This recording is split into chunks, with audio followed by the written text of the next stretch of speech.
Hey guys, thanks for tuning in to another video on ForgottenWeapons.com. I thought you might be interested in seeing some gun malfunctions in high speed, because over the years I've compiled something of a video library of these things. So let's go ahead and take a look. We'll start with a 1905 Mannlicher.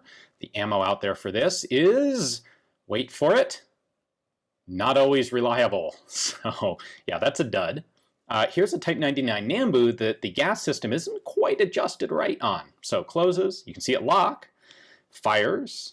When it opens just enough to eject, but not quite far enough to pick up the next round. So the bolt just closes and goes ka-chunk.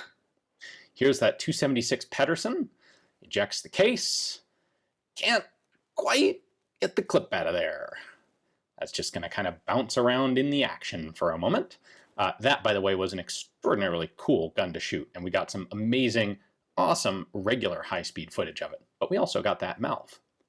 Next up here, let's see, this is a ZK420S Czech rifle, and there's one malfunction. That thing opens up just enough, once again, to kick out the empty cartridge, but not enough to load another round. Now, keep in mind the cartridge case there when you see this next shot. It looks like a 45 auto coming out of it. That is actually like the back third of an 8mm Mauser case. In this situation, the case head tore off, and we had to then go use a tool to get the rest of the case out of the chamber. Here's the same gun looking down from above, and chunk, not quite gonna work there. Didn't quite give the back of the case enough time to lift up. Here we have a ZH-29. So the first trigger pull on this closes the bolt, kind of a unique system. So that works nicely. Then I'm going to go ahead and pull the trigger a second time, which in real time I'm pretty much doing as quickly as I can make two trigger pulls, and at a couple thousand frames per second, you get this nice perceptible delay. All right, so there we are firing. Yep, this is the most common sort of malfunction to see on camera. Again, it manages to hit the ejector, gets the empty case out, can't quite pick up the next cartridge. I have a couple in a row here on a BM59. This was a commercial production BM59 that didn't quite work right, as you can see right there. So I was hoping to do a video on this gun for the company that made it. I never ended up doing that because I never really managed to get the gun quite running right. But I took a bunch of high-speed video to send to them to explain what the problem was. There's one where it comes closer, but bolt scrapes over the top of the cartridge case and jams it halfway in the chamber. Let's see, what's the next one? Same gun. What will it do now? Let's find out. It will eject and close on an empty chamber. Yeah, so problem here is probably gas port, not quite big enough. In this one, I'm deliberately holding the magazine in place because at the time I was thinking that that was part of the problem. In reality, of course, that's not related to the problem. The problem is that the bolt's not coming back far enough to get to the next case. I did have a chance to shoot a Japanese Type 44 submachine gun once. Didn't do a video on it because it didn't quite work very well. So we got a couple of rounds out of it, as you can see here, but the magazine was not so good. And at the very end of this, it's just gonna mouth chunk right there. Cross-fed a cartridge. You can't see it in the receiver in this shot, but I figured it'd be cool to show you a little high speed of that gun because it is such a quite rare gun.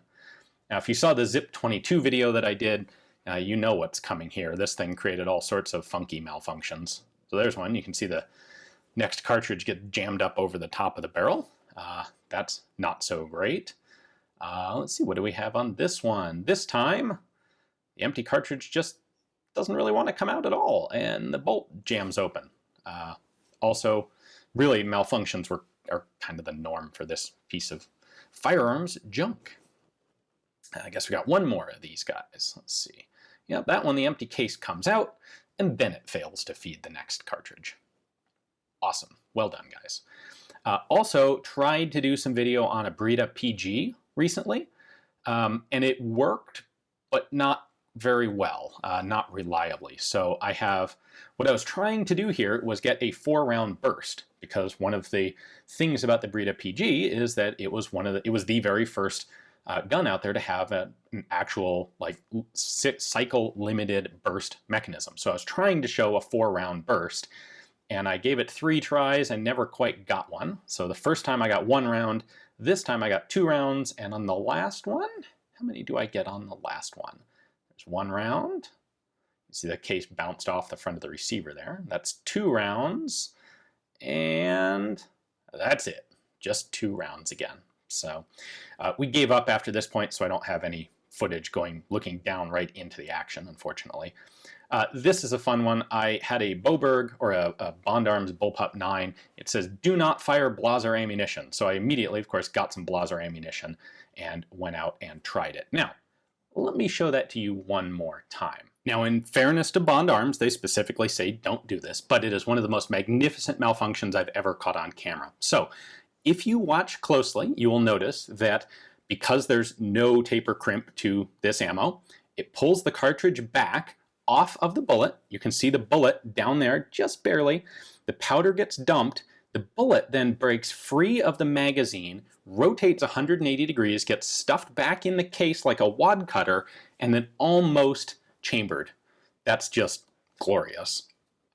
All right, and now let's finish this off with some Luger. This is a 45 caliber Luger. It's a 45 Martz Luger, and I had the chance to try and do some shooting with one, and it did not go well. So you saw that first one failed to kick the cartridge out.